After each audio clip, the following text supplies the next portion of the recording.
पुण्यवंत व्हावे गीता सज्जनाची नावे निघे माझी वाचा तुटी महालाभ भुकासाठी विश्रांतीचा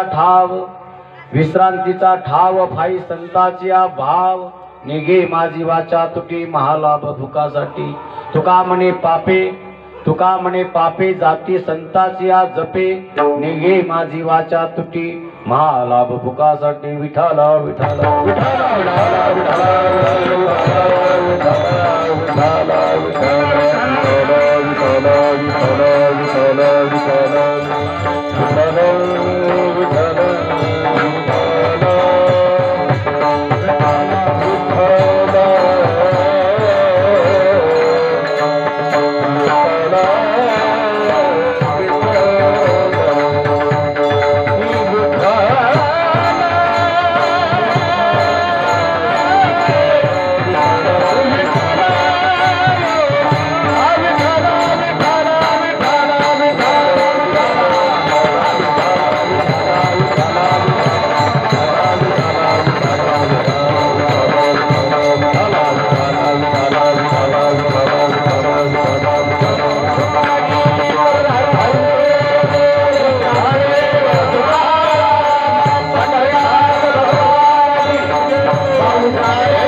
महायोगपीठे तटे भीमरत्नम वरम पुंडलिकाय धातुमिंद्रै समागत्य तिष्ठम तमनंद कंदम परब्रह्मलिंगम भजे पांडुरंगा करू प्रथम नमन दुसरे चरण संतांच्या त्यांच्या कृपादाने कथेचा विस्तारू बाबाजी सद्गुरुदास तुका गुरु ब्रह्मा गुरु विष्णू गुरु देव महेश्वरा गुरु साक्षात परब्रह्म तस्मै श्री गुरुवे नमः। जयांची केली स्मरण होय सकळ विद्येचे अधिकरण तेच येऊन दुसरी चरण श्री गुरूंची इथे नमस्कार होणे आता।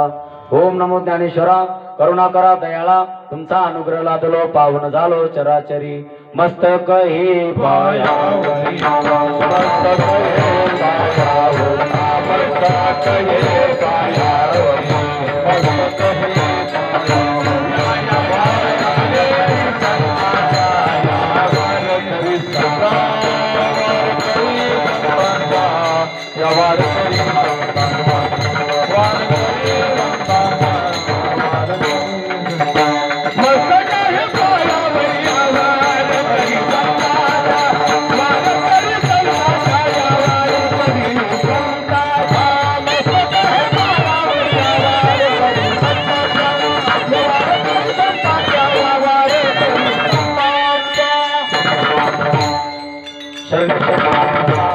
आलो राम धुता काय भक्तीच्या त्या वाटा मज जावय सुबटा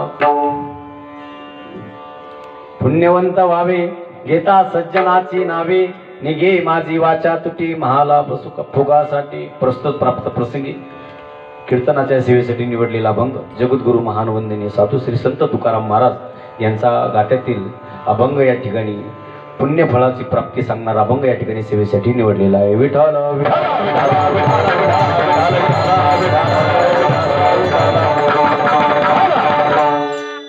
आपल्या या तोरणागड नगरीमध्ये चालू असलेला अखंड हरिनाम सप्ताह वर्ष चौथे या चौथ्या वर्षामध्ये आजची माझी 6व्या दिवसाची कीर्तन रूपी सेवा या ठिकाणी मला ज्यांनी फोन केला असे आमचे असणारे चुलते शिवाजी आप्पा वहाग, तदनंतर आमचे सावंत साहेब आमच्या गावचे सरपंच आहे गांधीलीचे, तदनंतर या ठिकाणी माझ्या कार्यक्रमासाठी जे आवर्जून उपस्थित आहे आमचे गुरुजी शिरसाट सर.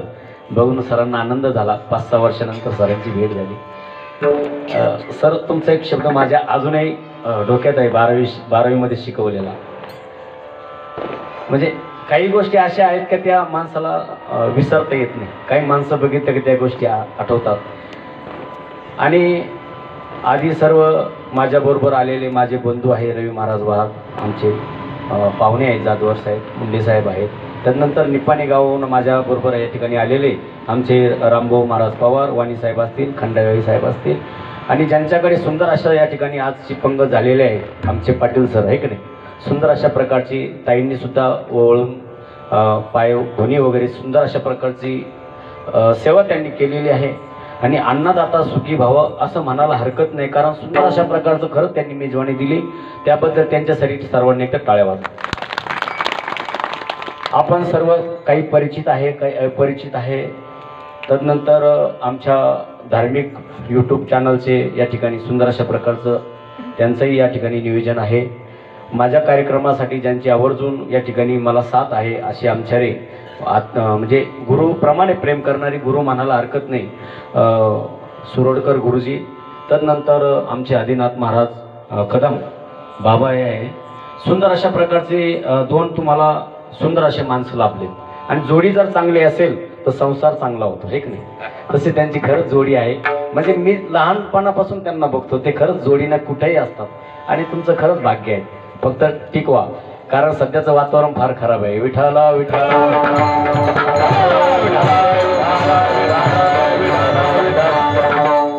त्यानंतर दुसरे आमचे असणारे साहेब आहे, पोलीसवाले साहेब आहे आणि बनकर महाराज आहेत. त्यांचं या ठिकाणी सुंदर अशा प्रकारचं मार्गदर्शन आहे. आधी सर्वांचं या ठिकाणी असणारे आमचे मृदंगमणी मृदंग विशारद माझ्यावरती ज्यांचं प्रेम आहे. प्रत्येक ठिकाणी कार्यक्रमासाठी फोन केला की ओमकार महाराज कांगणे फोन केला की येत असतात. त्यांचंही माझ्यावरती प्रेम आहे. आमचे विनेकरी बाबा असतील, सुंदर अशा प्रकारचं स्वरूप आहे. आणि आमच्या लहान बाल मुली खरे म्हणजे कुळी कन्या पुत्र होती जी सात्विकता याचा हरिक वाटे देवा. जगद्गुरु तुकाराम महाराज म्हणतात कुळामध्ये अगोदर मुलगी चांगली असावी. मुलगी जर चांगली असेल तर मुलगा चांगला असतोच असं म्हणायला हरकत नाही एक नाही. तर कुळी कन्या पुत्र होती जी सात्विकता याचा हरिक वाटे देवा. आमच्या लोखंडी अक्का आहे. आता इखाडं तुमचं नाव शिंदे का? हां शिंदेताई आमच्या काकू आहेत आहे की नाही. बरेच परिचित आहे या ठिकाणी.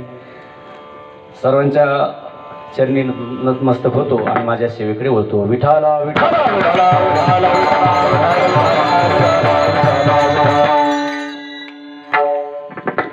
जगद्गुरु तुकाराम महाराज म्हणतात पुण्यवंत व्हावे घेता सज्जनाची नावे. महाराज म्हणतात तुम्ही पुण्यवंत व्हा. माणसं जीवनामध्ये तुम्हाला पुण्यवान भेटेल. पुण्यवान भेटेल. पुण्यवान कुणाला महिन्याचं सांगतो तुम्हाला थोडक्यात. ज्यांच्याकडे 4 चाकी गाडी आहे, ज्यांच्याकडे 4 मजली बंगला आहे, ज्यांच्याकडे 4-5 एकर सुंदर अशा प्रकारची शेती आहे, ज्यांचा समाजामध्ये चांगला अशा प्रकारचा मान सन्मान आहे, ज्यांना 4 माणसामध्ये किंमत आहे, ज्यांना 4 माणसं विचारल्याशिवाय काम करत नाहीत, त्या माणसाला पुण्यवान म्हणतात. काय म्हणतात? पुण्यवान. पण पुण्यवंत त्यांना म्हणत नाही. पुण्यवान हा अपेक्षित असतो, म्हणजे तो याचक असतो, मागणार असतो. पुण्यवान कसा असतो? याचक असतो. पुण्यवान व्यक्ती समाजापुढे हात पसरीत असतो. विठ्ठल विठ्ठल.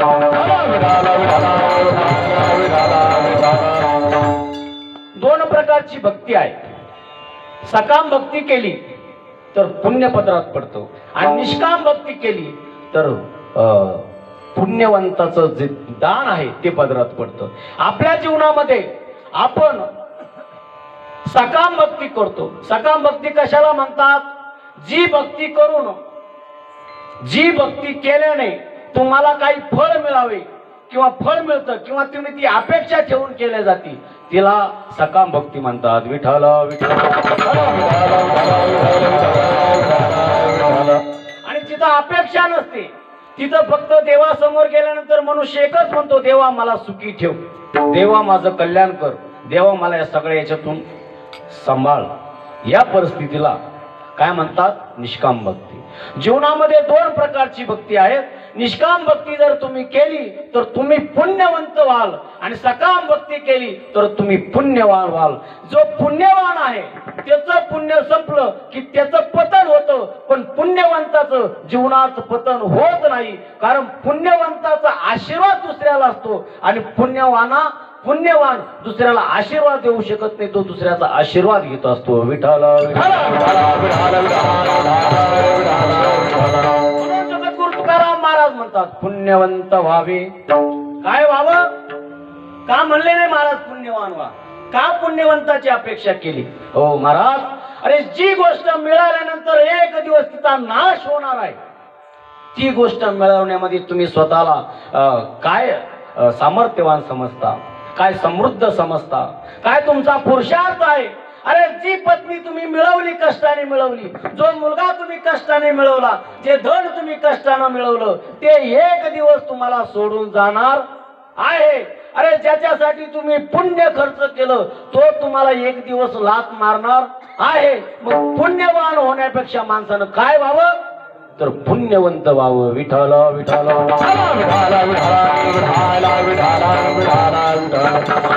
म्हणतात पुण्यवंत व्हावे घेता सज्जनाची नावे. महाराज, आम्हाला पुण्यवान व्हायचं नाही, आम्हाला पुण्यवंत व्हायचंय. काय करावं आम्ही? महाराज म्हणतात घेता सज्जनाची नावे. कोणाला म्हणतात सज्जन? आपण विस्तृत भागामध्ये बघू. महाराज घेता सज्जनाची नावे, नेगे माझी वाचा तुटी महालाभ फुकासाठी. महाराज म्हणतात हे जर मला कळत नसेल किंवा हे जर मी करत नसेल, नेगे माझी वाचा तुटी, देवा माझी वाचा गळून जावी महालाभ फुकासाठी. अरे सहज मिळतंय, तुम्हाला आम्हाला सहज मिळतंय, फक्त कळत नाही. विठ्ठल विठ्ठल. तीन प्रकारचा ताप सांगितला शास्त्राने. आध्यात्मिक ताप, आधी भौतिक ताप, आधी दैविक ताप. तीन प्रकारच्या तापाने हे जे तुम्हाला आम्हाला मिळालेले शरीर आहे हे तापतं. काय करतो? याला ताप चढतो. हा ताप जर तुमचा शांत व्हायचा असेल, विश्रांतीचा ठाव पायी संताची भाव. हे शरीर तुम्हाला जे तापलेलं आहे, हे शरीर तुका म्हणे निवे तनू रज कनू लागता. विठ्ठल विठ्ठल.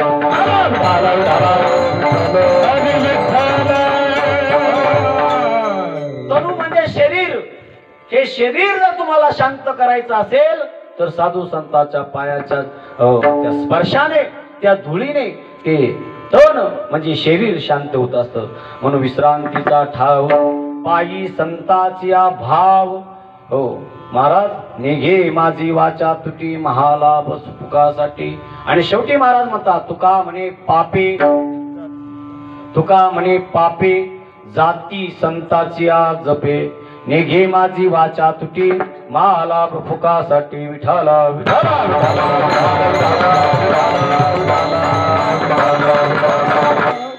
अभंगाचा भावार्थ मी आपल्या समोर सरळ आणि साधा भाषेमध्ये मांडलेला आहे. नक्कीच तुम्हाला अभंग कळालेला आहे. आता पुढे सांगण्याची गरज नाही. हो, पण चला, ज्या अर्थी तुम्ही मला इथपर्यंत बोलवलं त्या अर्थी माझं कर्तव्य आहे विस्तृत भाव सांगणे. विठ्ठल विठ्ठल.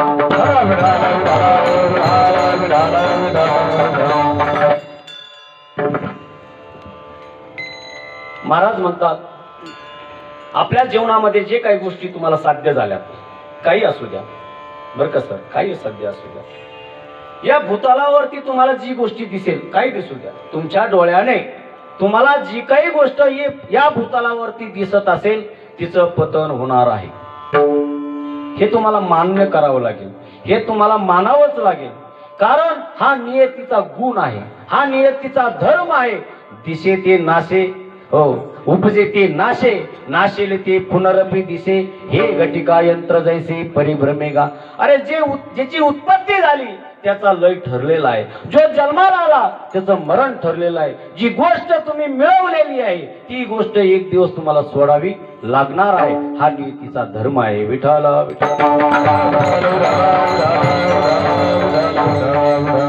पण तुम्हाला जी गोष्ट मिळाली ती कशी मिळाली, कशी प्राप्त केली, का तुम्हाला मिळाली असेल? जीवनामधल्या काही गोष्टी अशा आहेत तुम्ही मिळवण्याचा प्रयत्न अतोनात जरी केला तरी तुम्हाला ती प्राप्त होत नाही, आणि काही गोष्टी अशा आहेत त्या नाही मिळवल्या तरी त्या प्राप्त होतात. ज्या गोष्टी मिळवण्यासाठी तुम्ही रात्रंदिवस धडपड करता ती गोष्ट तुम्हाला मिळत नाही, आणि जी गोष्ट नाही मिळवण्यासाठी प्रयत्न करता ती मिळवल्याशिवाय राहत नाही. याचं एकमेव कारण शास्त्र सांगतं पुण्य आहे, फक्त पुण्य. विठ्ठल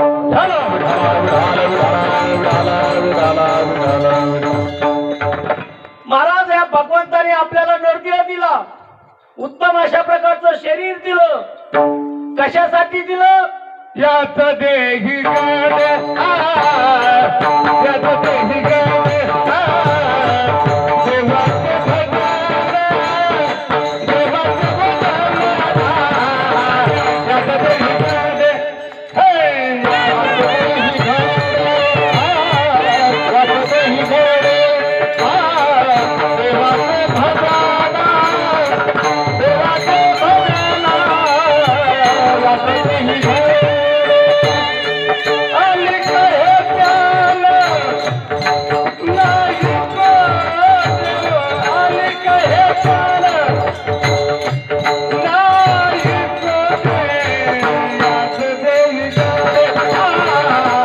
याच देही गड.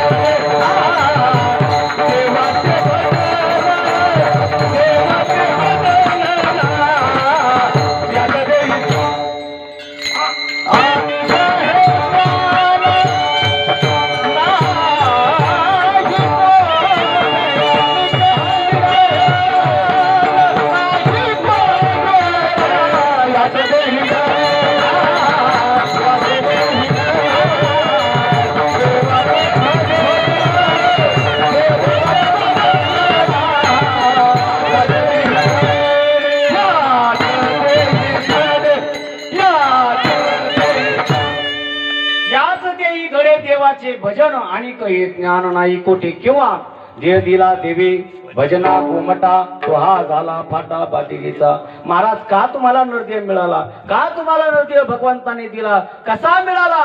पाप पुण्य समान समी, तोच पाविजे कर्मभूमी. महाराज, पुण्य आणि पाप ज्या वेळेस तुमचं समान होईल त्यावेळेस तुम्हाला नरदेह मिळेल. जर पाप आपल्या जीवनामधलं जास्त झालं किंवा वाढलं तर आपल्याला नरकावर जावं लागतं, आणि पुण्य जर जास्त झालं तर आपल्याला इंद्रादी पदे आपल्याला त्या ठिकाणी मिळतात. म्हणून या नरदेहात आल्यानंतर आपल्याला काय साध्य करायचंय हे आपण ठरवायचंय. कुणी?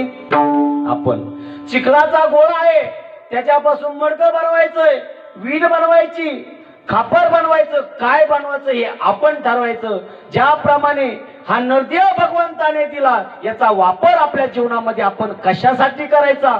चोर होण्यासाठी करायचा, शाहू होण्यासाठी करायचा, ज्ञान मिळवण्यासाठी करायचा, घर बांधण्यासाठी करायचा, बायको करण्यासाठी करायचा, कशासाठी करायचं? या नरदेहाचा वापर हे आपण ठरवायचंय. आपल्या हातात आहे, हो, हे दुसऱ्याच्या हातात नाही. आपलं नरदेह, आपलं शरीर हे आपल्या हातात आहे. आपण ठरवायचं आपल्याला काय व्हायचंय ते. म्हणून या नरदेहात येऊन आपण जे करतो, हो, त्याची जी प्राप्ती होती एक तर पुण्याची होती किंवा पापाची होती.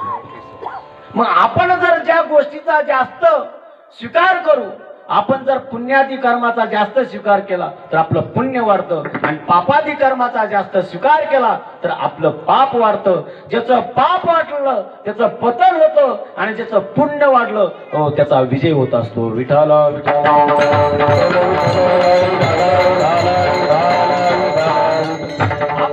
आपल्या ठिकाणचं पाप आपल्याला जर ओळखायचं असेल तर शास्त्रानं सांगितलंय पाप कशाला म्हणतात.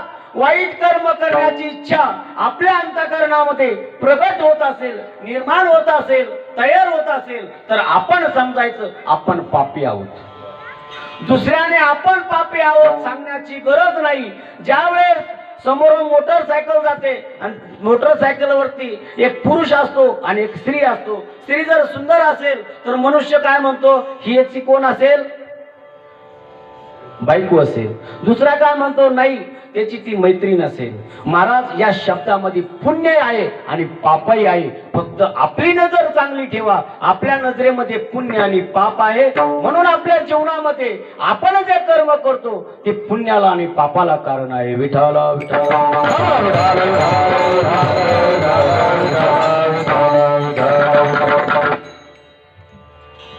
विठ्ठल विठ्ठल.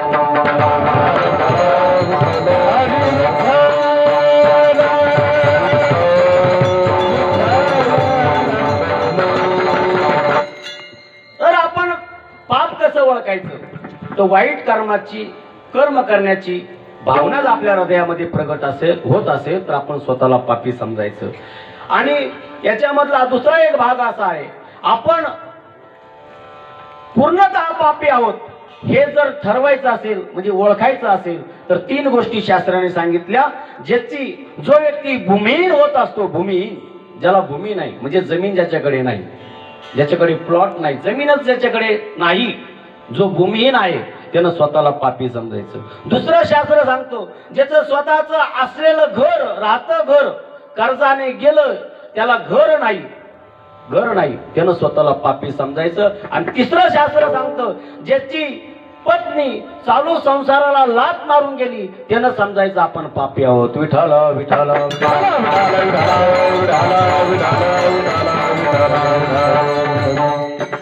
तुम्ही म्हणसाल महाराज तिन्ही गोष्टी जरी नसेल तरच तो पापी, बरं का. नाही तुम्ही म्हणसाल कोणाला शेती नसते मग तो का पापी आहे का, तसं नाही. या 3 गोष्टी ज्या व्यक्तीच्या जीवनातल्या संपल्या त्या व्यक्तीनं समजायचं आपण आपला पुण्याचा क्षय झालेला आहे. आपल्या जीवनामध्ये आता पाप पूर्ण भरलेला आहे. पुण्य आपल्याकडे काही शिल्लक नाही. गुणाचे हाती आहे अवघी सपदी.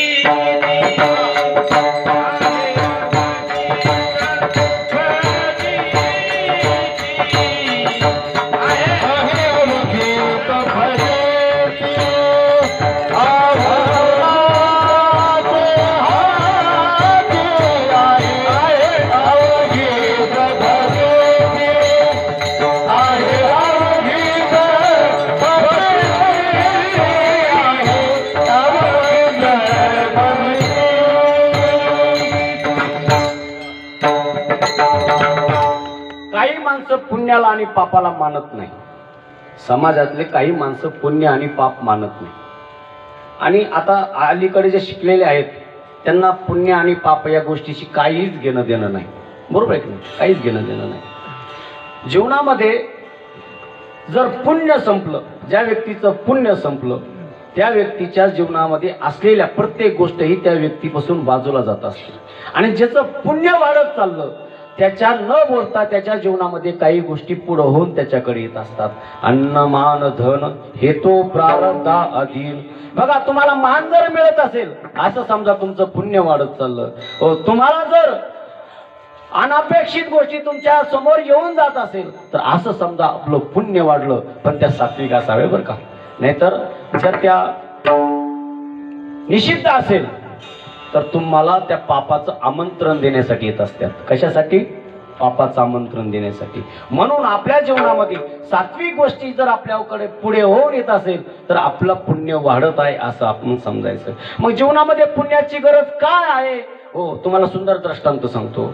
एक महाराज कीर्तन करण्यासाठी एका खेड्यागावामध्ये चालले होते आणि जात असताना रात्रीचे त्यांना 8 वाजले, ते स्टँडवरती उतरले. 9 वाजता त्यांचं कीर्तन होतं आणि कीर्तनाची वेळ जवळजवळ संपत आलेली होती. म्हणजे कीर्तन 9 वाजायला थोडासा वेळ बाकी होता. 10-12 किलोमीटर त्यांना खेड्यामध्ये जायचं होतं. पण आता त्यांना पोहोचण्यासाठी तिथपर्यंत गाडी नव्हती.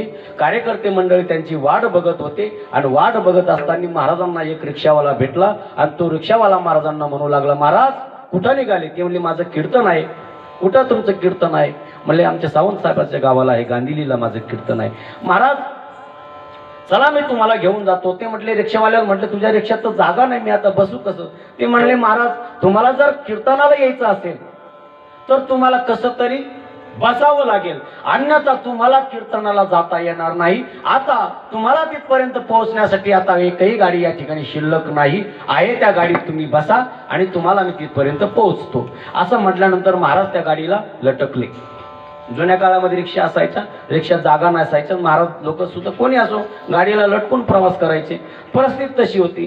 त्या परिस्थितीच्या काळामध्ये असं होतं की रिक्षावाल्याला बसायला जागा नसायची, पण तो दुसऱ्याला जागा द्यायचा. काहून? तर ऋणानुबंध त्या काळामध्ये होता. आता तसे लोक राहिले नाहीत. हो, आता परिस्थिती बिकट आहे. आता स्वार्थी लोक झालेत, आहे की नाही महाराज? हो, पैसे जर दिले तर मग तो सवता रिक्षा सगळे उतरून देईन, त्याला महाराजांना घेऊन जाईल. पण ते पहिलं तसं नव्हते. महाराज तुम्ही किती जरी पैसे दिले तर हे सुद्धा लोक थांबलेत, यांना सुद्धा मला घेऊन जायचं. ऋणानुबंध होतं लोकांचं. महाराज तिथपर्यंत पोहोचायचं आहे, गाडी संपलेली आहे. रिक्षावाला म्हणतो, रिक्षाला लटका महाराज, मी तुम्हाला घेऊन जातो. महाराजांचा रिक्षा बराच पुढे गेला, चिकटहाण्यापर्यंत गेला, कॅम्ब्रिज पर्यंत गेला, झालट्यापर्यंत गेला आणि तिथपर्यंत झालट्यापर्यंत गेल्यानंतर एक फॉर्च्युनर अशा प्रकारची 40-45 लाखाची गाडी पाठीमागून आली आणि महाराजांना असं वाटलं नक्कीच कार्यकर्त्यांनी ती गाडी मला घेण्यासाठी पाठवलेली असावी. महाराजांना आनंद झाला. महाराजांना असं वाटलं आपण रिक्षावाल्याला थांबवावं, पण रिक्षावाल्याला त्यानं लाईट दिला आणि तो पुढे चालला. महाराजांना असं वाटलं तो पुढे जाऊन गाडीच्या समोर थांबेल, म्हणून महाराज खुश झाले. हो, महाराज खुश झाल्यानंतर त्या ठिकाणी तो गाडीवाला पुढे चालला. त्या गाडीमधली काच खाली आली. काच खाली आल्यानंतर त्याच्यामध्ये एक 4 पायाचा बसलेला होता आणि एक 2 पायाचा ड्रायव्हर त्याच्यामध्ये गाडी आणत होता. 4 पायाचा महाराजांकडे बघून भोकत होता आणि भोकत असताना महाराज म्हटले, हा काय भोगतो बा, का असं करतोय तू? तदनंतर तो 2 पायाचा जो होता त्याने पुन्हा गाडीची काच त्या ठिकाणी खाली केली आणि खाली केल्यानंतर त्याला असं वाटलं महाराज दिसते. हो, महाराज दिसते म्हणून त्यानं महाराजांकडे बघितलं, पण त्यानं गाडी थांबवलेली नाही. त्याची गाडी पुढे चालली. महाराज त्या कुत्र्याकडे बघता, कुत्रा महाराजांकडे बघतो. दोघांची नजर झाली आणि नजर झाल्यानंतर त्यांचे भाव कळाले. तो महाराजांना म्हणतो, महाराज बघा तुम्ही रिक्षाला लटकून चालली महाराज असून, अरे मी 4 चाकी फॉर्च्युनर गाडीमध्ये बसून चाललो कुत्रा असून. मला तुम्हाला प्रश्न विचारायचा, कुत्रा 4 चाकीच्या गाडीमध्ये बसून चालला, त्याच्याकडे काय आहे आणि महाराज रिक्षाला लटकून चालले, महाराजांकडे काय आहे हे समजण्यासाठी तुम्हाला दृष्टांत सांगितला. महाराज त्या कुत्र्याच्या ठिकाणी पुण्य होतं, तो 4 चाकी गाडीमध्ये बसून चालला होता, इशी गाडी त्या ठिकाणी होती. महाराजांचं पुण्य काय कमी पडलं होतं का? महाराजांचंही पुण्य होतं. महाराजांच्या प्रारब्धात ती वस्तू महाराजांसाठी नव्हती, म्हणून ती वस्तू महाराजांना नाही मिळाली. मागच्या जन्मामध्ये त्या कुत्र्यानं केलेलं पुण्य होतं, त्या मालकावर केलेले उपकार होते. त्या मालकाने त्या कुत्र्याला 40-45 लाखाच्या गाडीत बसवलं आणि तो मालक त्या कुत्र्याला घेऊन गेला. महाराज त्या कुत्र्याकडे बघतच राहिले. महाराजांनी विचार केला, तू भाग्यवान आहेस, तू पुण्यवान आहेस. हो, तू चालला, पण जाऊ दे, माझंही पुण्य कमी नाही, मी रिक्षाला लटकून चाललो, माझा दृष्टांत संपला. कुत्र्याकडे पुण्य होतं म्हणून कुत्रा कशात गेला? 4 चाकी गाडीमध्ये गेला. महाराजांचं काही पुण्य कमी पडलं होतं का? महाराजांचंही पुण्य होतं, पण महाराजांच्या प्रारब्धात गाडी नव्हती, महाराजांना नाही मिळाली. जीवनामध्ये पुण्य कमावं लागतं, तेव्हा या साधना आपल्याला मिळतात. विठ्ठल विठ्ठल.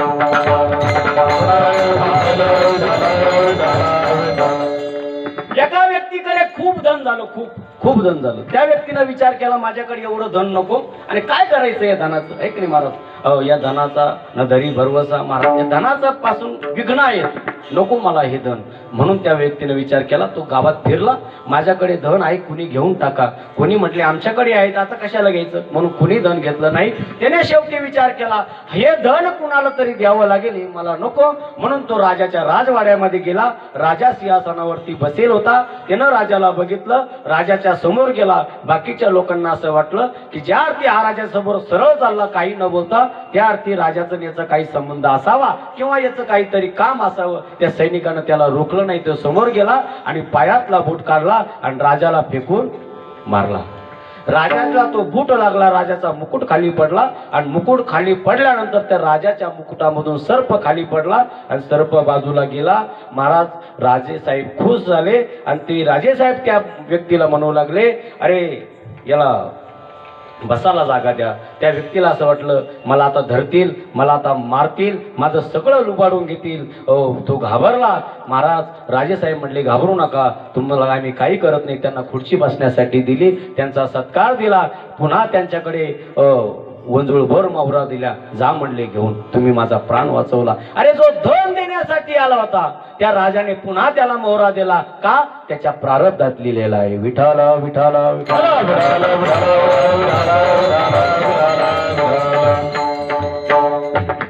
या नायाप्रमाणे आपल्या जीवनामध्ये प्रारब्धात जर गोष्ट आपली असेल तर ती आपल्याला भोगायला मिळते. अन्नमान धन येतो प्रारब्धा अधीन. अन्यथा आपल्या जीवनामध्ये पाप जर जास्त झालं असेल तर आपल्या समोरची वस्तू, आपल्या ताटात आलेली वस्तू आपली कोणीतरी हिसकून घेईल, आपल्याला देणार नाही. त्यावेळेस आपल्या लक्षात येईल की आपण पुढे तरी पुण्यानं कमी पडलो. महाराज काही लोक सरळ म्हणतात, जाऊ द्या हो, आमचं काही पुण्य कमी पडलं असेल, जाऊ द्या, नाही मिळालं आम्हाला ते, जाऊ द्या, नाही आम्हाला मान मिळाला, जाऊ द्या, नाही आम्हाला पंगत मिळाली, आमचं काही पुण्य कमी पडलं असेल. माणसं मान्य करतात. कधी मान्य करतात? हो, ज्यावेळेस माणसांच्या लक्षात येतं त्यावेळेस. म्हणून जीवनामध्ये प्रत्येक गोष्ट जर तुम्हाला प्राप्त व्हावे असं वाटत असेल तर पुण्य महत्वाचं आहे. काय महत्वाचं? पुण्य महत्वाचं आहे. आणि ज्याच्या जीवनामध्ये पुण्य संपलं, त्यांना काही जरी केलं त्याला काही मिळत नाही. तुम्हाला अजून एक दृष्टांत सांगतो. एक व्यक्ती रस्त्याने चालला होता आणि रस्त्याने चालत असताना त्या व्यक्तीला काम मिळत नव्हतं. तो आमच्या सावंत साहेबासारख्या माणसाकडे गेला, सावंत साहेब मला एखादं काम द्या. ते म्हटले माझ्याकडे काम नाही, पण मी सांगतो कोणाला तरी. त्यांनी कुणाकडे पाठवलं, त्या व्यक्तीला सांगितलं याला कामाला लावा. त्यांना कामाला लावलं. 500 रुपये 1000 रुपये रोज ठरला. दिवसभर त्या व्यक्तीनं काम केलं. त्यानं सांगितलं साहेब माझे पगार मला देऊन टाका. तो व्यक्ती म्हटला पगार हप्त्याला मिळते, पगार महिन्याला मिळते, लगेच मिळत नाही. तो आताच काम केलं, तुला आताच पैसे पाहिजे का? तो म्हणला साहेब माझ्या मुलीचं दुखतंय, माझ्या मुलाची तब्येत बरी नाही, मला घरी खायला नाही, काहीतरी मला तुम्ही द्या. तो म्हटला अजिबात नाही, आज काम केलंय, याला पैसे जर दिलं उद्या कामाला येणार नाही. त्याला पैसे दिले नाही. तो घरी वापस गेला. पुन्हा तेच साहेब उठले, तेच साहेब रस्त्यावरती गेले. त्या साहेबांची गाडी पोलीसवाल्याने अडवली. म्हणजे साहेब तुमच्या गाडीला तुम्ही सीट बेल्ट लावलेला नव्हता, तुमच्या गाडीला इंडिकेटर नाही, तुमच्या गाडीत झाडू नाही, तुमच्या गाडीच्या काचा काळ्या आहेत, हो, तुमच्या गाडीचा नंबर प्लेट बरोबर नाही, तुमच्याकडे लायसन नाही, तुम्ही आता 1000 रुपये दंड भरा. ते म्हणले साहेब आता कुठे 1000 रुपये माझ्याकडे, एक काम करा, पावती युती काही फाडू नका, हे 500 रुपये घ्या, मला जाऊ द्या. मला काय सांगायचं तुमच्या लक्षात आलं का? अरे ज्यानं दिवसभर काम केलं त्याला 500 रुपये नाही मिळाले, ज्यानं सहज गाडी अडवली त्याला 500 रुपये खिशात घातले साहेबांनी. कशामुळे? त्याच्या नशिबात होते. विठ्ठल विठ्ठल.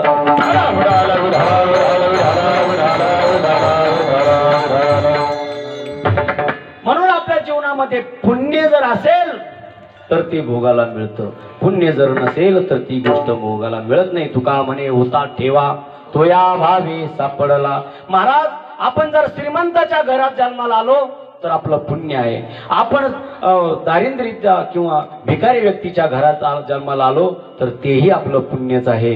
महाराज आपण ज्या स्थितीत आहोत तेही आपलं पुण्य आहे. फक्त पुण्याचा भाग आहे. ज्याच्याकडे जी गोष्ट जास्त आहे तो जास्त पुण्यवान, ज्याच्याकडे जी गोष्ट कमी आहे तो कमी पुण्यवान. म्हणून आपल्या जीवनामध्ये जर आपल्याला पुण्यवंत व्हायचं जर असेल किंवा तिथपर्यंत पोहोचायचं जर असेल तर आपल्याला काय करावं लागेल? महाराज अभंगाच्या पहिल्या चरणात पुण्यवंत भावे, पुण्यवंत भावे, पुण्यवंत भावे, पुण्यवंत पुण्यवंत भावे पुण्यवंत भावे पुण्यवंत भावे पुण्यवंत भावे पुण्यवंत भावे पुण्यवंत भावे पुण्यवंत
महाराज म्हणतात पुण्यवंत व्हावे.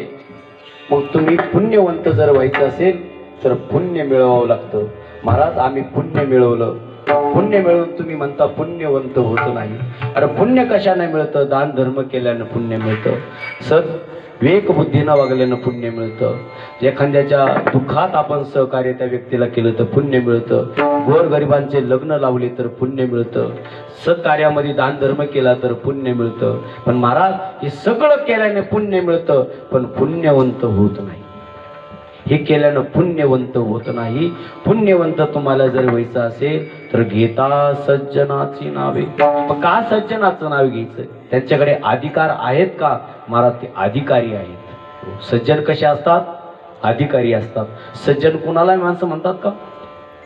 कुणाला सज्जन म्हणत नाही महाराज. दया क्षमा त्याचे अंगी तोची संत जागा जाना जगी. महाराज सज्जन त्यांना म्हणतात ज्यांच्याकडे दया आहे. हो दया करने दे पुत्राचे दया करने दे पुत्राचे तोची दासा दासी वाव मन सांगू तोची भगवान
कोणाला म्हणतात सज्जन? ज्याच्याकडे दया नावाचा गुण आहे. हो महाराज, आपल्या मुलाचं चुकलं आणि दुसऱ्याच्याही मुलाचं जर चुकलं असेल तर आपल्याच मुलाच्या तोंडात मारायचं आणि दुसऱ्याला सांगायचं चल आता याच्यानंतर यायचं नाही. हो, पण दया आता राहिली नाही. आपला मुलगा जरी चुकला तर आपण दुसऱ्याच्या मुलाचं नाव पुढं करू, आपला मुलगा पाठीमागे घेऊ. ही स्थिती आहे समाजाची. म्हणून याला दया नावाचं गुण या लोकांकडे नाही महाराज. त्यांना ज्यांच्याकडे दया नावाचा गुण आहे त्यांना सज्जन म्हणतात. हो, दया, क्षमा. महाराज, किती समोरचा व्यक्ती कितीही अशा प्रकारचा चुकीचा जरी वागला, हो, काही जरी त्यानं आपल्याबरोबर चुकीचं काम केलं तरी त्याच्यावरती त्याला दया करायची, त्या परिस्थितीमध्ये त्याला सोडून द्यायचं. ती दया नावाचा, क्षमा नावाचा गुण या ठिकाणी आपल्याकडे पाहिजे. शांती, हो, किती जरी लोकांनी त्रास दिला, हो, तरी फक्त एकच म्हणायचं, ते त्यांचं काम करतात, मी माझं काम करतो. नाथ महाराजांचा दृष्टांत सर्वांना माहीत आहे. महाराज, नाथ महाराजांच्या समोर विंचू पाण्यातून वाहून चालला, गंगेतून वाहत असताना नाथ महाराजांना विंचू दिसला आणि नाथ महाराजांना असं वाटलं तो विंचू मरेल, त्याचा प्राण वाचेल आपण जर त्याला हातावरती घेतलं तर. नाथ महाराजांनी तो विंचू हातावरती घेतला, त्याला बाहेर नेण्याचा प्रयत्न केला. महाराज, तो विंचू जसा हातावरती आला तसा त्यानं त्या ठिकाणी डौस केला. महाराज, हो, महाराजांनी विंचू पाण्यात सोडला. पुन्हा दया आली, अरे हे वाहून जाईल, मरेल हा. पुन्हा हातावरती घेतला. खूप वेळ झालं तरी महाराजांनी स्वतःचा शांतपणा, सृजनपणा त्या ठिकाणी सोडला नाही. तो विंचू शेवटी पाण्याचा बाहेर काढला. महाराजांना त्रास झाला, महाराजांनी तो त्रास सहन केला. हो, जगाच्या कल्याणा संताच्या विभूती, कष्ट भीती परोपकारे. किती जरी त्रास झाला तरी महाराज हे दया नावाचा, क्षमा नावाचा गुण हा संतापाशी आहे, सज्जनापाशी. महाराज, विचार करा, संत ज्ञानेश्वर महाराज चारी भावंडांना किती लोकांनी त्रास दिला, एवढा त्रास दिला, एवढा त्रास दिला, एवढा जरा आता आपल्या आईवडिलांनी आपल्याला दिला तर आपण आईवडिलांचा त्याग करू. कुणाचा? आईवडिलांचा. यांना तर आईवडिलांनी संबंधच नाही महाराज, पण दुसऱ्याने त्रास दिला तरी त्यांनी तो त्रास सहन केला. महाराज, आता जर त्रास झाला, हो, घरातल्या महिलेला जरी त्रास झाला तर ती नवऱ्याचा त्याग करू शकते. मुलाला त्रास झाला तो बापाचा त्याग करू शकतो. बापाला त्रास झाला तो कुटुंबाचा त्याग करू शकतो. महाराज, ही परिस्थिती समाजाची आहे, पण त्या काळामध्ये या संत महात्म्यांकडे ती नव्हती. म्हणून ज्ञानेश्वरी नावाचा ग्रंथ तयार झाला. जगद्गुरु तुकाराम महाराजांच्या विचाराकडे जा, त्यांचा विचार बघा. महाराज, समाजाने त्रास दिला, कोपला पाटील गावची लोक, आता मज भिक कोण झाली, लोकांचा त्रास सहन केला. महाराज, हो, त्या बंबाजीच्या पत्नीनं, मम्माजीच्या पत्नीनं त्या ठिकाणी अंगावरती उकळतं पाणी टाकलं. महाराज, उकळतं पाणी.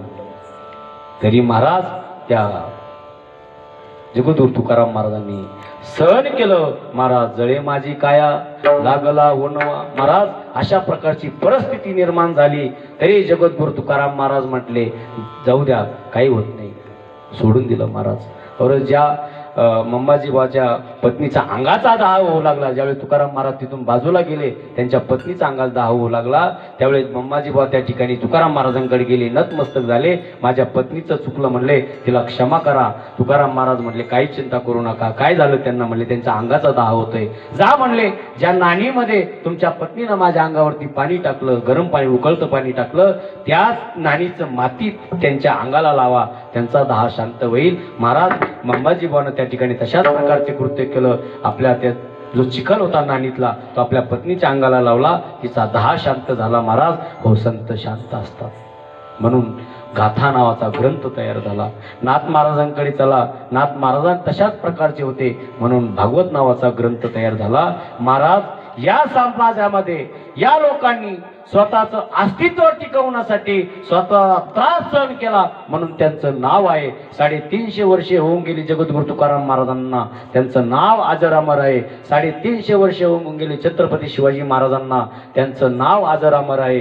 अहो, 750 वर्ष ज्ञानोबरायांना होऊन गेली, त्यांचं नाव अजर अमर आहे. आपला बाप, आपला आजा, आपला पंजा या ठिकाणी वारून त्यांना काही अजून 100, 200, 400 वर्ष झाले नाही तरी विचारलं एखाद्याला, सांगा तुमच्या आजोबाचं नाव, ते म्हणून काय होतं माहित नाही मला. सांगा तुमच्या पंजोबाचं नाव. विसरलेत लोक त्यांना. का विसरले? अरे, त्यांनी स्वतःच्या मुलाबाळासाठी संसार केला. म्हणून त्यांची मुलं बाळ त्यांना विसरले. अरे या संत महात्म्यांनी संसार केला पण जगासाठी केला म्हणून जगाच्या लक्षात आहे. अरे स्वतःची पत्नी स्वतःचा मुलगा अन्न करता मेला त्यांचा विचार जगद्गुरु तुकाराम महाराजांनी नाही केला म्हणून त्यांचं नाव आहे. अरे तुम्ही आम्ही लोकांचे संसार उद्ध्वस्त करून आपले संसार मोठे करतो. आपले मुलं काय आपलं नाव काढतील. विठाला विठाला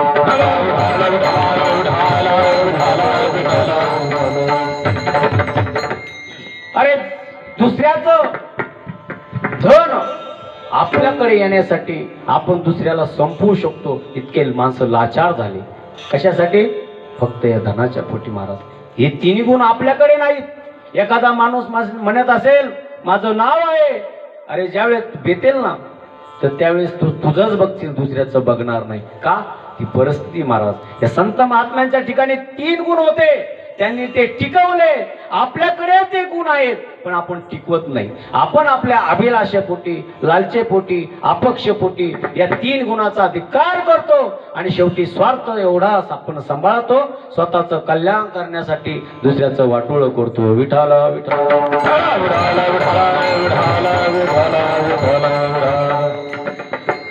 संत महात्म्यांचे ग्रंथ तयार झाले. का तयार झाले? या संत महात्म्यांनी समाजाचा चिखल अंगावरती घेतला. काय घेतला? चिखल अंगावरती घेतला. साधा त्रास झाला नाही ज्ञानोबरांना. महाराज या लोकांनी त्यांच्या झोळीत माती टाकावी, माती झोळीत माती टाकावी. या विशोबा खेचराने झोळीत माती टाकली, ज्ञानोबरांच्या झोळीत माती टाकली. महाराज ज्या विशोबा खेचरांनी झोळीत माती टाकली त्याच विशोबा खेचर जगद्गुरु तुकाराम महाराजांची टाळकरी झाले. हा अधिकार संत महात्म्यांनी कमवला. अरे ज्या ज्ञानोबरायांना या मुक्ताईला या विशोबा खेचराने ते कुंभाराकडून खापर घेऊ दिलं नाही, त्याच विशोबा खेचराला मुक्ताईने मांडा खाण्याचा पहिला अधिकार त्या ठिकाणी प्राप्त करून दिला. अरे ज्या नामदेव महाराजांना या समाजाने त्रास दिला त्याच नामदेव महाराजांनी समाजाला भक्ती कशी करावी हे शिकवलं. ज्या तुकाराम महाराजांना समाजाने त्रास दिला त्या तुकाराम महाराजांनी लोकांना गाथा देऊन लोकांचा माथा ठिकाण्यावरती आणला. हे संत असतात. विठाला विठाला या जगात चमत्काराशिवाय नमस्कार नाही. सर बरोबर आहे का? तुम्ही जर चमत्कार दाखवला, तुमचा गुण दाखवला तरच लोक तुमच्या जवळ येते, नाही तर लोक तुमच्या जवळ येत नाही. लोक म्हणतात तो माणूस काहीच कामाचा नाही, काहीच कामाचा नाही. म्हणजे तुम्हाला काहीतरी समाजाला काम दाखवावं लागेल म्हणून लोक तुमचा स्वीकार करतील, अन्यथा करणार नाही. अरे तुम्हाला पंक्तीला जर बोलवायचं असेल तरी लोक म्हणतात तो माणूस कुठंच जात नाही, कशाला बोलवता त्याला? तुम्हाला कुठेतरी जावं लागतं तेव्हा लोक तुम्हाला आमंत्रण करतात. विठाला विठाला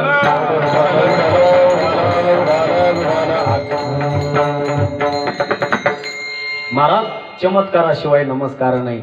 जगद्गुरु तुकाराम महाराजांच्या जीवनामध्ये जगद्गुरु तुकाराम महाराजांनी चमत्कार केला. काय चमत्कार केला? काय चमत्कार केला? जगद्गुरु तुकाराम महाराजांच्या जीवनामधला पहिला चमत्कार घडला की जगद्गुरु तुकाराम महाराजांची म्हैस त्यांच्या जो टाळकरी होता त्याची म्हैस हरली होती. महाराज ती म्हैस पाच जात त्या ठिकाणी गेला. जगद्गुरु तुकाराम महाराजांना विचारलं, महाराज आमची म्हैस हरली. महाराज म्हणले तुम्ही भजन करा, तुम्ही जर भजन केलं तुमची म्हैस तुमच्या गोठ्यात तुम्हाला सापडेल. तो म्हणला काय खरंय जगद्गुरु तुकाराम महाराजांचं, पण जाऊ द्या करा म्हटले भजन. भजन करत करत घरापर्यंत आला, त्याच्या कोट्यामध्ये म्हैस होती. महाराज पहिला चमत्कार घडला. नंतर ज्यावेळेस जगद्गुरु तुकाराम महाराज भंडारा डोंगरावरती गेले, जात असताना आपल्या पत्नीला सांगून गेले नाही, फक्त तिला एकच सांगितलं मी ज्या रस्त्याने गेलो तुला जर मला शोधायचं असेल फक्त त्या रस्त्याला कान लाव, त्या रस्त्यातून जर विठ्ठल विठ्ठल ध्वनी त्या ठिकाणी मिळाला तर असं समज हो त्या रस्त्याने मी गेलो. ज्यावेळेस जिजाबाई महाराज भंडारा डोंगरावरती चालल्या, रस्ता सापडत नव्हता, रस्त्याला कान लावलं, त्यावेळेस कळालं की हे भामचंद्र डोंगरावरती गेले. हो जिजाबाई त्या ठिकाणी गेल्या. महाराज ज्या वेळेस जिजाबाई त्या ठिकाणी जात असताना जिजाबाईच्या पायामध्ये काटा मोडला. तो काटा गुराख्याच्या रूपाने त्या भगवंताने जिजाबाईचा काटा स्वतःच्या दातानं काढला. संत चरण रच त्या ठिकाणी सेवन केलं महाराज कोणी? भगवंतानं. तो दुसरा चमत्कार त्या ठिकाणी घडला. त्याच्यानंतर ज्यावेळेस जगद्गुरु तुकाराम महाराज भामचंद्र डोंगरावरती असताना जिजाबाई ज्यावेळेस त्यांना जेवण घेऊन चालली तर काटा मोडला. त्यावेळेस जिजाबाईची पाठी खाली पडली होती. ती पाठी पडली होती त्यावेळेस जिजाबाईच्या जे पाणी होतं जुगद्गुरू तुकाराम महाराजांचे पाणी घेऊन चालल्या होत्या. ते पाण्याची कळशी त्या ठिकाणी खाली पडली, पाणी नव्हतं. मग विचार केला, आता तर अन्न माझ्याकडे आहे, भाजी माझ्याकडे आहे, पण पाणी नाही. त्यावेळेस भगवान परमात्मा त्या ठिकाणी जगद्गुरू तुकाराम महाराजांना म्हटले, काही चिंता करू नका, जा म्हणले त्या दगड बाजूला करा, त्या ठिकाणी पाणी आहे. दगड बाजूला केला, त्या ठिकाणी पाणी सापडलं. भगवंतानेही जेवण केलं, तुकाराम महाराजांनी जेवण केलं, जिजाबाईंनी जेवण केलं. जगद्गुरू तुकाराम महाराजांच्या जीवनामधला चमत्कार सांगतो. अजून पुढे जाऊन तुम्हाला सांगतो, ज्ञानोबरायांच्या जीवनामध्ये पहिला चमत्कार घडला. कोणता चमत्कार घडला? ज्ञानोबरायांच्या अंगावरती वळ उमटले. कधी उमटले? ज्यावेळेस तर रेड्याच्या अंगावरती त्या ब्राह्मणाने आसूड मारला. आसूड मारल्यानंतर तो आसूड जसा त्या रेड्याच्या अंगावरती उमटला, तसाच आसूडाचा वळ ज्ञानोबरायांच्या अंगावरती उमटला. पुन्हा म्हटले, रेडा वेद बोलू शकतो? बोलू शकतो महाराज. कृपा कटक्ष निहाळिले, आपल्या पदी बैसविले. त्या रेड्याच्या मुखावरती डोक्यावरती हात ठेवला, रेड्या सुद्धा वेद बोलला. दुसरा चमत्कार घडला. तिसरा चमत्कार घडला.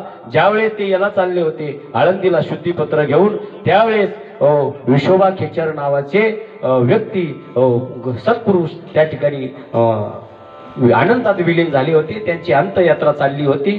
ती ज्ञानोबरायांनी बघितली. काय प्रकार आहे, कोण आहे विचारल्यानंतर त्यांची सौभाग्य होती, ती होती समोर आली, नतमस्तक झाली. त्यांनी आशीर्वाद दिला, सौभाग्यवती भव. महाराज, आशीर्वाद या जन्मातला का पुढच्या जन्मातला? म्हणले या जन्मातला. म्हणले माझ्या पतीची तरडी या ठिकाणी चाललेली आहे.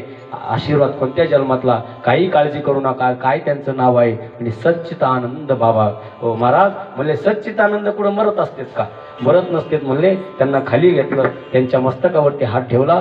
सच्चिदानंद बाबा उठून बसले आणि ज्ञानोबरायांनी त्यांच्या हातातून त्या ठिकाणी ज्ञानेश्वरी लिहून घेतली. महाराज, ज्ञानोबरायांच्या जीवनामध्ये तिसरा चमत्कार झाला. चौथा चमत्कार त्या ठिकाणी आळंदी गेल्यानंतर विशोबा खेचराने ज्यावेळेस त्या मुक्ताईच्या हातामध्ये खापर दिलं नाही, त्यावेळेस ज्ञानोबरायांनी आपल्या पाठीवरती अग्नी प्रज्वलित केला आणि त्या अग्नीवरती मुक्ताईनं मांडे भाजवले. ज्ञानोबरायांच्या जीवनामध्ये अशा प्रकारचे खूप चमत्कार झाले. तेव्हा समाजाने मान्य केलं कुणाला? संताला. आणि तदनंतर ज्ञानोबरायांनी ज्ञानेश्वरी तयार केली. तदनंतर जगद्गुरू तुकाराम महाराजांनी गाथा तयार केला आणि त्याच्याच नंतर नाथ महाराजांनी या ठिकाणी भागवत नावाचा ग्रंथ तयार केला. या संतांनी आपल्या ठिकाणी 3 गुण जपून ठेवले म्हणून त्यांचं अस्तित्व आहे. आपल्या ठिकाणचे 3ही गुण आज नष्ट होताना दिसताय म्हणून आपलं अस्तित्व स्थिर नाही. विठ्ठल विठ्ठल.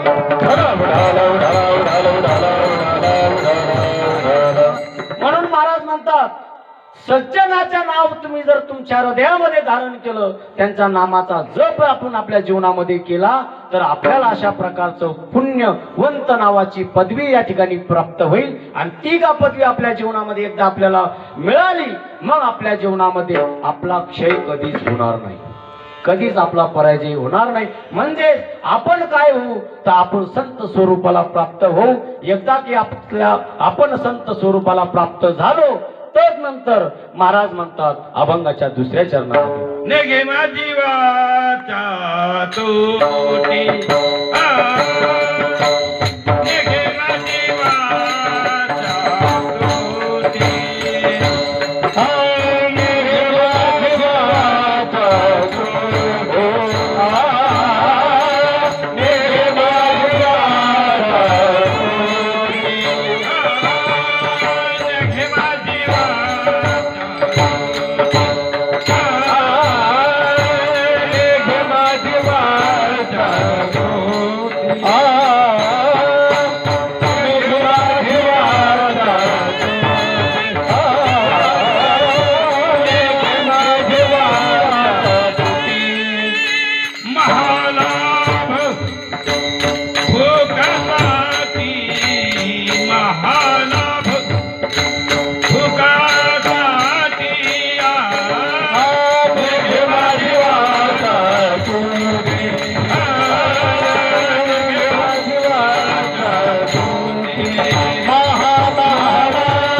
म्हणतात एकदा की मी पुण्यवंत झालो तदनंतर निघे माझी वाचा तुटी महाराज दुसरं माझ्या वाचेला काहीच माझी मज झाली अनावर वाचा छंद या नामाचा लागला असे किंवा घेत असो महाराज एकदा का आपण त्या स्वरूपाला प्राप्त झालो मग दिन रजनी हाची धंदा गोविंदाचे पवाडे किंवा रात्र न कळे दिवस न कळे अंगे खेळे दैवत माझ्या मनाला गो छंद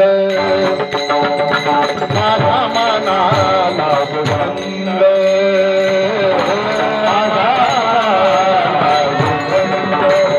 माझ्या मनाला गोविंद नित्य गोविंद गोविंद गोविंद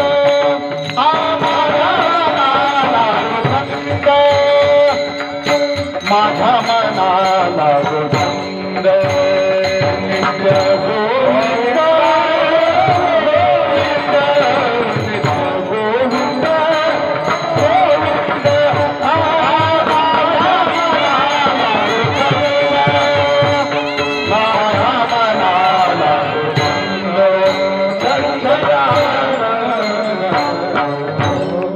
सुंदर प्रमाण दिलं महाराजांनी माझ्या मनाला गोछंद नित्य गोविंद गोविंद महाराज एकदा का त्या अवस्थेमध्ये आपण पोहोचलो मग आपण एकदा का पुण्यवंत ही स्वरूप पदवी प्राप्त आपण या ठिकाणी धारण केली की आपल्या जीवनामध्ये आपलं पतन कधीच होणार नाही आपलं पतन जर आपल्याला करून घ्यायचं नसेल आपलं पतन जर आपल्याला करून घ्यायचं नसेल तर पुण्यवानाच्या लादी लागू नका पुण्यवंत व्हा पुण्यवान ही पदवी अशी आहे की तिचा क्षय होत असतो आणि पुण्यवंत ही पदवी या पदवीचा क्षय होत नसतो विठोबा रखुमाई विठोबा रखुमाई हरे हरे विठोबा रखुमाई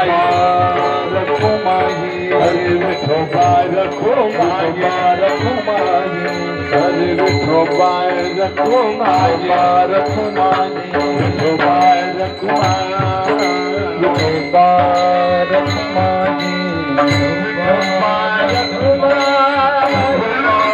रखुमाई हरे विठोबा रखुमाई विठोबा रखुमाई विठोबा रखुमाई विठोबा रखुमाई सगळे विठोबा रखुमाई विठोबा रखुमाई हरे जय जय विठोबा रखुमाई विठोबा रखुमाई हरे जय जय विठोबा रखुमाई विठोबा रखुमाई हरे विठोबा रखुमाई विठोबा रखुमाई विठोबा रखुमाई विठोबा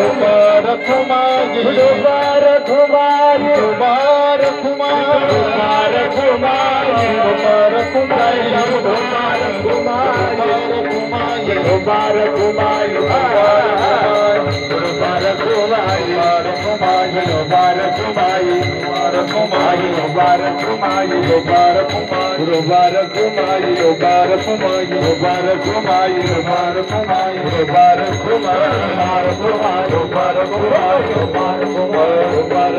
विठोबा रखुमाई विठोबा रखुमाई विठोबा रखुमाई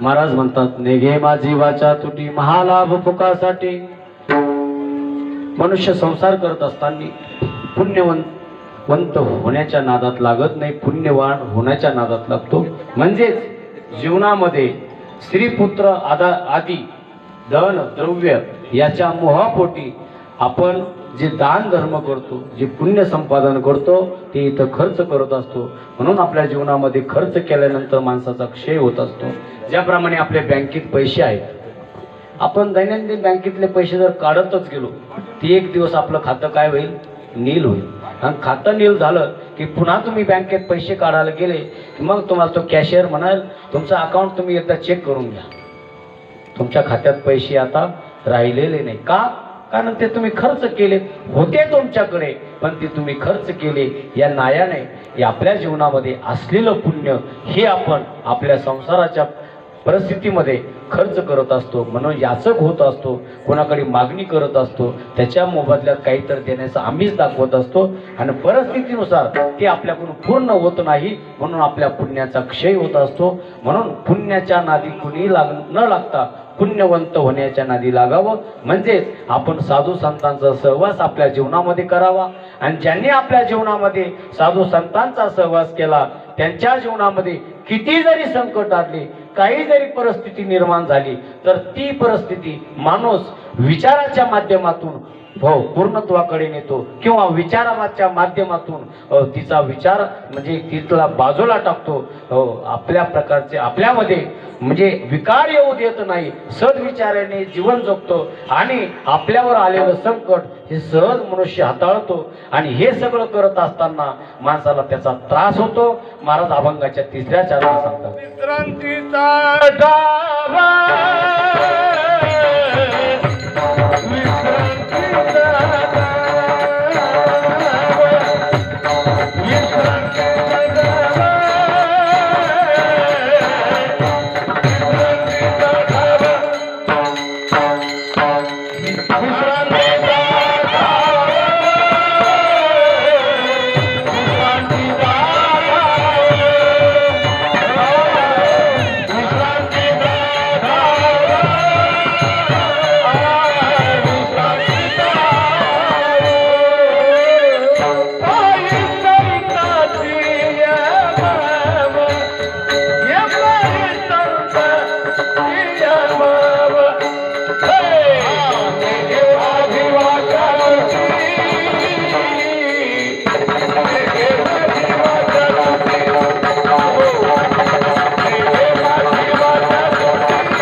महाराज म्हणतात, विश्रांतीचा ठाव पायी संताचे भाव.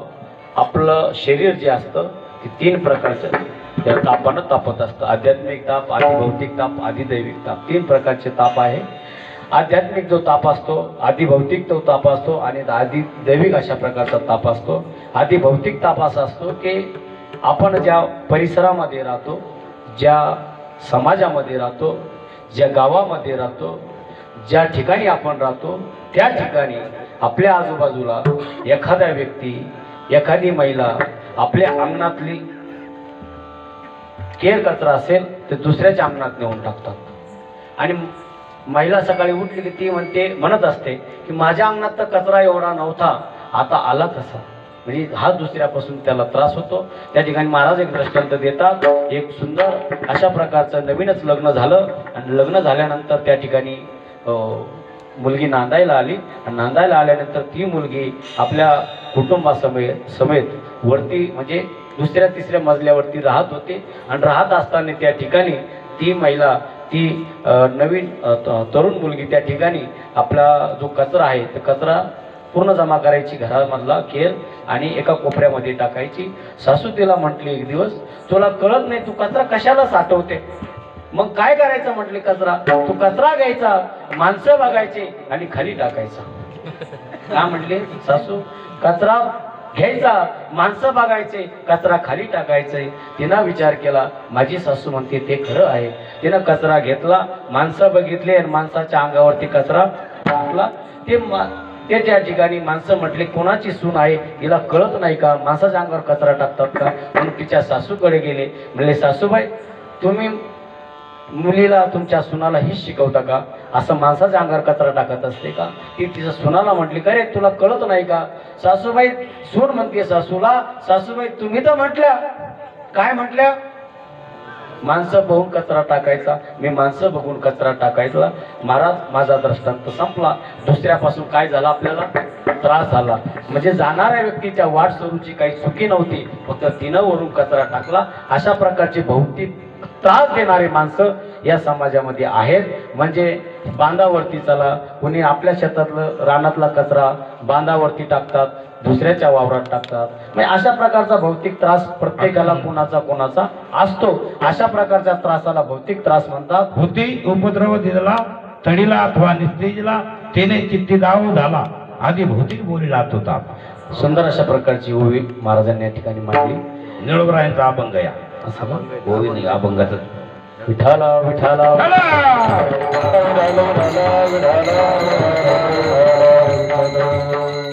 कीर्तनकारापेक्षाही श्रोते चांगले असतात बरं का. असं काही नाही कीर्तनकारांना समजायचं का आपल्याला सगळं पाठ आहे. सुंदर अशा प्रकारचं प्रमाण दिलं. बाबासाहेब सगळ्यांनी एकदा टाळ्या वाजवा. वा. महाराज अशा प्रकारचा भौतिक त्रास या ठिकाणी असतो. आणि दुसरा जो त्रास असतो त्याला आध्यात्मिक ताप म्हणतात. कोणता ताप? आध्यात्मिक ताप. आध्यात्मिक ताप कसा ओळखायचा? हो, तुम्हाला शुगर झाली, आध्यात्मिक ताप. तुम्हाला कॅन्सर झाला, आध्यात्मिक ताप त्या ठिकाणी. तुम्हाला एखादा रोग जडला, आध्यात्मिक ताप. ह्या ताप याच्यापासून तुम्हाला शरीरामध्ये तुम्हाला ताप जोडतो, तुम्हाला दुःख होतं, तुम्हाला त्रास होतो. या तापाला आध्यात्मिक ताप म्हणतात. आणि दुसरा आदिदैविक जो ताप असतो तो ताप असा असतो. कसा असतो माहितीये का? तो ताप असा असतो, एखादी गोष्ट नाही पण तिचा भ्रम होणे, त्याला आधी दैविक ताप म्हणतात. विठ्ठल विठ्ठल.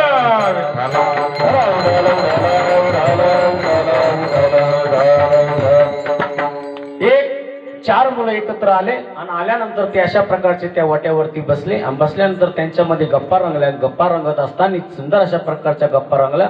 गप्पा रंगत असताना त्या ठिकाणी ते म्हटले, अरे तुला भीती वाटते का नाही? म्हटले. एक आडमुठ होता त्याच्यामध्ये, आहे का नाही? म्हणजे तुला भीती वाटते का नाही? पण तो म्हणला मला भीती कशाचीच वाटत नाही. नाही म्हटले भीती वाटत नाही. नाही म्हटले त्या आपल्या नाल्याच्या पलीकडून बरेचशा लोकांना त्या ठिकाणी भूत दिसलं. म्हटले त्या ठिकाणी जे झाड आहे त्या झाडावरती भूत आहे असे त्यांना बरेच लोकांचं म्हणणं आहे.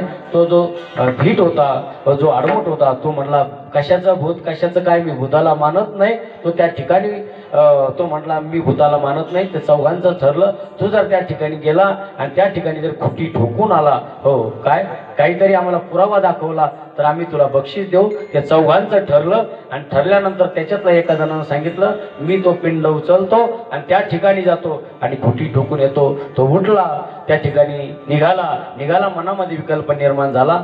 हे म्हणतात जर खरंच भूत त्या ठिकाणी असेल तर, म्हणून तो पुढे चालायचा आणि मागे बघायचा, पुढे चालायचा मागे बघायचा. पुढे नाला आला, नाल्याच्या पलीकडे तो गेला आणि गेल्यानंतर त्या झाडापाशी गेला. झाडाच्या वरती बघायचा, खाली बघायचा, वरती बघायचा, खाली बघायचा, पाठीमागे बघायचा आणि खाली बसला. दगड घेतला, खुटी घेतली आणि खुटी ठोकली. खुटी जशी त्यानं ठोकली तशी त्यानं धूम ठोकली. जशी धूम ठोकली तशी तो नाल्यात येऊन पडला आणि मोठ्याने म्हणू लागला, भूत भूत भूत. सगळे जण त्या ठिकाणी, त्याचे मित्र जे होते ते 3 त्या ठिकाणी गेले आणि त्याला म्हटले कुठे भूत? ते का म्हणले त्यानं माझं धोतर धरलं. अरे ते म्हणले धोतर नाही धरलं, ते धोतराने गेले. बघितलं यानं त्याचं धोतर त्या फुटीत ठोकलं, थोडं फुटीमध्ये ठोकलं होतं. त्यानं ते धोतर बघितलं. अरे काय मूर्ख म्हणलं, तुझं धोतर तूच फुटीमध्ये ठोकलं, कशाचं भूत? याला म्हणतात आदी दैविकता. विठाला विठाला.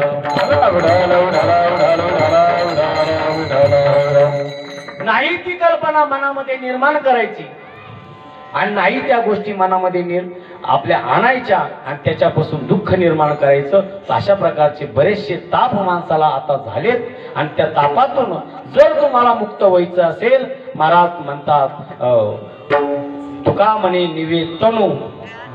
तनू म्हणजे शरीर. हे तनू म्हणजे शरीर आहे. माणसं संसाराच्या तापाने तापतात. संसाराच्या तापे तापलो मी देवा, करिता या सेवा कुटुंबाची. संसाराचा ताप असा आहे, किती माणसाने संसार करू द्या, शेवटी त्याला फळ निष्फळ होतो. त्याचा संसार काय होतो? निष्फळ होतो. बरेचशा लोकांनी घर बांधले आणि त्यांना जर विचारलं का हो देव घराला जागा आहे का, ते म्हणतात तेवढंच राहिलं आमच्याकडे. सगळं झालं पण तेवढं राहिलं. आणि पुढचा काळ येतो हो त्याच्या मुलाचे लग्न होतात आणि मग त्याला नातरुंड पत्रुंड येतात, मग ते घर पुरत नाही. मग चार माणसं म्हणतात, अहो काय आहे तुमची अवस्था आहे? तो म्हणतो मी गाईच्या कोठ्यात आहे, एक म्हणतो मी शेळीच्या कोठ्यात आहे, एक म्हणतो मी जिन्याखाली आहे, एक म्हणतो मी हो मला आसराच नाही, मी मंदिरात आहे. हो अशा प्रकारचे त्यांना जर विचारलं हे कशामुळे घडलं, तो म्हणतो सगळं करत असताना हो मला स्वतःसाठी काही करताच आलं नाही. मी सर्वांसाठी सर्व केलं पण स्वतःसाठी काहीच नाही केलं.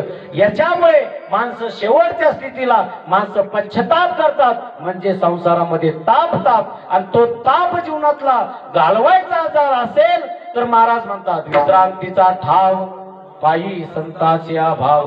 तो ताप घालवण्याची ताकद फक्त साधू संतांमध्ये आहे. तुमच्या धनात नाही, तुमच्या घरात नाही, तुमच्या मान सन्मानात नाही, कशामध्ये ताप घालवण्याची ताकद नाही. ताप घालवण्याची ताकद जी आहे फक्त संतांच्या सहवासात आहे. म्हणून माणसं म्हणतात संतांचा सहवास आपल्या जीवनामध्ये घडला की माणसं सुखी होतात. विठ्ठल विठ्ठल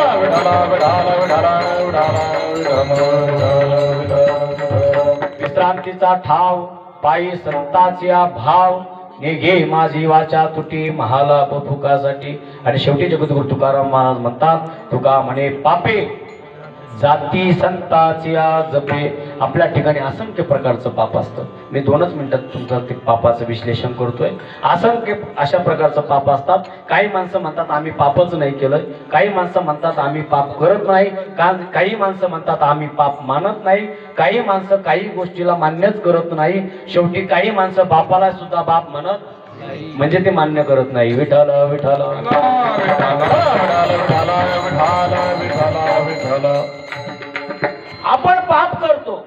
आपण पाप करतो कारण आपण जीवदशेला प्राप्त झालो. आपल्या हातातून शेतकरी जर असेल तर तो नांगर व कर करत असताना त्याच्या शेतामध्ये किडे मरतात, जंतू मरतात, हो सर्प मरतात, असंख्य प्रकारचे जीव जंतू त्या शेतीमध्ये मरतात. त्या शेतकऱ्याला सुद्धा त्याचं पाप होतं. आणि जे आपण एखादा व्यापार करतो, व्यापार करत असताना आपली वस्तू विकवण्यासाठी आपण त्या वस्तूला चकाकी देतो, उगाच कारण नसताना एखाद्या गोष्टीला आपण पुढे आणतो, ती गोष्ट विकवण्याचा प्रयत्न करतो, चांगली वस्तू मागे ठेवतो. अशा वेळेस आपल्या सुद्धा पाप होतं. काही माणसं बोलता बोलता चुकीचं बोलतात, त्यांच्याकडून पाप होतं. काही माणसं एक मुलगी दाखवतात, दुसरीच मुलगी लग्नाला पुढे करतात, त्यांच्याकडूनही पाप होतं. असंख्य प्रकारचं पाप आहे. माणसं सहज बोलण्यामधून माणसाकडून पाप होत असतं. पाप करण्याची गरज नाही, पाप होत असतं, पुण्य करावं लागतं.